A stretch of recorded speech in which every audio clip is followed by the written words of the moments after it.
요 시기를 놓치지 않고 애기한테 우리가 해줘야 될 거는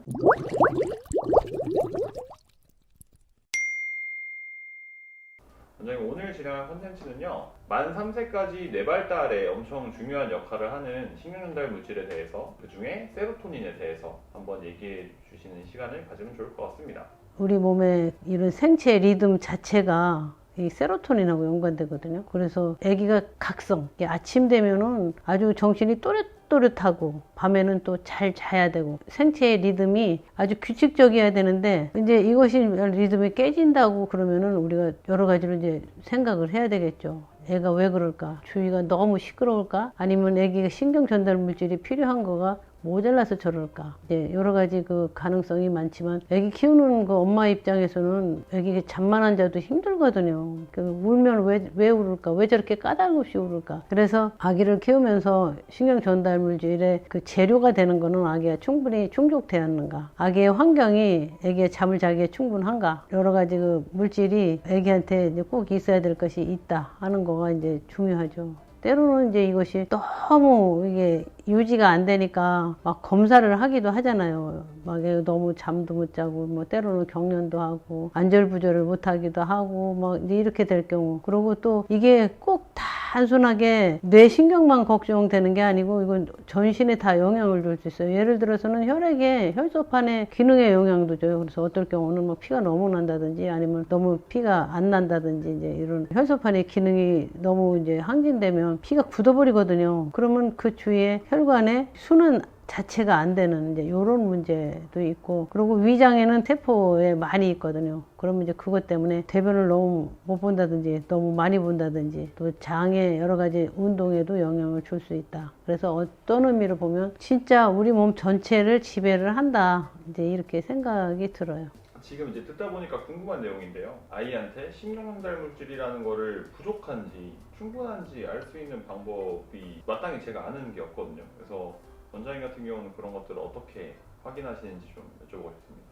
원칙적으로 측정을 할 수 있는 것은 이제 뇌 척수에서 하는 것이 가장 정확하죠. 그렇지만 그 애기들마다 조금 이상이 있다고 그래서 척수를 뽑아대기는 조금 그러니까 소변으로 배출되는 애기 신경 전달 물질의 직접 전달 물질 혹은 그 전달 물질의 대사 물질을 측정함으로써 아기의 그 신경 전달 물질이 충분하구나 아니면 너무 많구나 이제 이런 걸 우리가 간접적으로 알 수 있죠. 그러면 원장님 같은 경우는 미국에서 다시 수학을 하시고 이제 하버드 아동병원에서 다시 공부를 하셔서 관련 자격을 터득을 하셨는데 이거를 국내에 도입하게 된 이유가 혹시 있을까요? 일단 이제 내가 미국을 가게 된 동기 자체도 아이들의 원인 모르는 사망이라든지 여러 가지 이제 신경 전달 물질 이런 것뿐만 아니고 경련을 왜 하는지 왜 뇌 기능이 떨어지는지 뭐 이런 내가 잘 안다고 생각하고 소아과 의사가 됐는데 막상 환자 앞에서 답을 주지 못하는 그런 이제 의사가 됐다는 이런 자괴감 때문에 다시 이제 공부를 해야 되겠다. 내가 너무 무식하다 하는 이런 것 때문에 이제 미국까지 가게 된 거죠. 근데 이게 아이들을 보면서 뭔가 정상은 아니다. 뭔가 지나치다 하는 애기들의 그 뇌신경과 연관된 기능에 이상이 있을 경우에 왜 그럴까 한번 생각해보고 혹시 그거를 왜 그런가를 알면 답이 나오지 않을까 이제 이런 생각 때문에 이제 이런 쪽으로 좀 공부를 하게 되고 또 미국에서는 직접 이제 이런 신경학적으로 심각한 애기들은 척수를 뽑아서 이렇게 측정하니까 진짜 답이 나오는구나. 그 답에 따라서 치료도 가능하구나. 이런 이제 자신감이 생겼죠.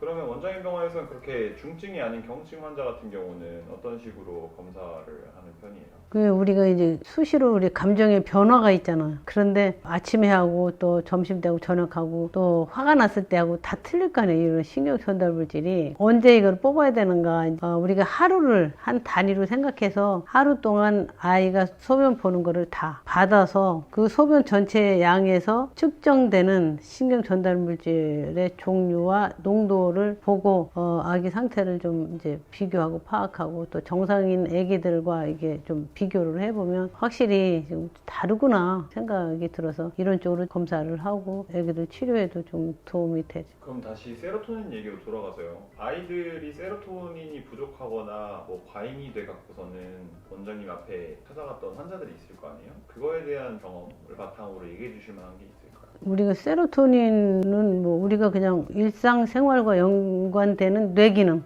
이제 이런 게 되게 이제 초점이 이제 맞춰지는데, 우선은 아이가 밤에 자고 아침에 일어나고 하는 수면과 각성, 이것이 분명하게 유지가 되는데 중요한 역할을 해요. 그래서 아이가 푹 자고 다음에 각성됐을 때는 확실하게 정신이 클리어하게 이제 이렇게 되는 이런 각성 문제, 그리고 아이가 뇌 기능 중에 뭐 기억력이라든지 운동이라든지 이런 뇌 발달에 어떤 증세, 그다음에 이것이 흐트러졌을 때 아이가 먹는 거, 아이가 너무 안 먹거나 너무 많이 먹어서 불필요하게 그냥 뭐 비만까지 일어나는 이런 이제, 그래서 음식을 섭취하는 그거를 조절하는데 역할을 한다. 그래서 이제 무조건 애기가 잘 먹는다고 먹일 게 아니고, 이거 왜 이렇게 많이 먹을까? 이렇게 한번 걱정을 해야 되지 않을까? 우리 아기는 내가 열심히 그렇게 하고 정성을 다하는데 왜 안 먹을까? 두 가지 양면을 아마 걱정을 해야 된다고 생각하죠. 그럼 세로토닌 같은 경우는 만약에 모자르거나 이제 과잉이 됐을 때 어떤 식으로 이제 치료 또는 이제 관리법을 권유하시는 편이에요?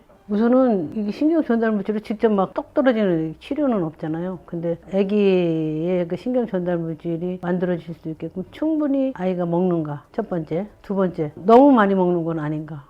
그래서 특히 이제 요 시기를 놓치지 않고 아기한테 우리가 해줘야 될 거는 먹는 음식에 세로토닌의 재료가 되는 트립토판하고 발린, 이런 것이 이제 부족하지 않게, 또 너무 지나치지 않게 먹는 거에 이제 좀 신경을 써야 되지 않을까 이런 생각을 해요. 그래서 이제 이런 신경 전달 물질 하면은 뭔가 알 것 같으면서 사실은 이제 모르는 경우가 많고 질문 사항이 많을 거라고 생각해요. 그래서 이런 거에 대해서 관심이 있으신 분들은 이제 댓글을 좀 달아주시면 이쪽에 관련하여서 또 계속 또 이야기를 나눠갈 수도 있다고 생각해요.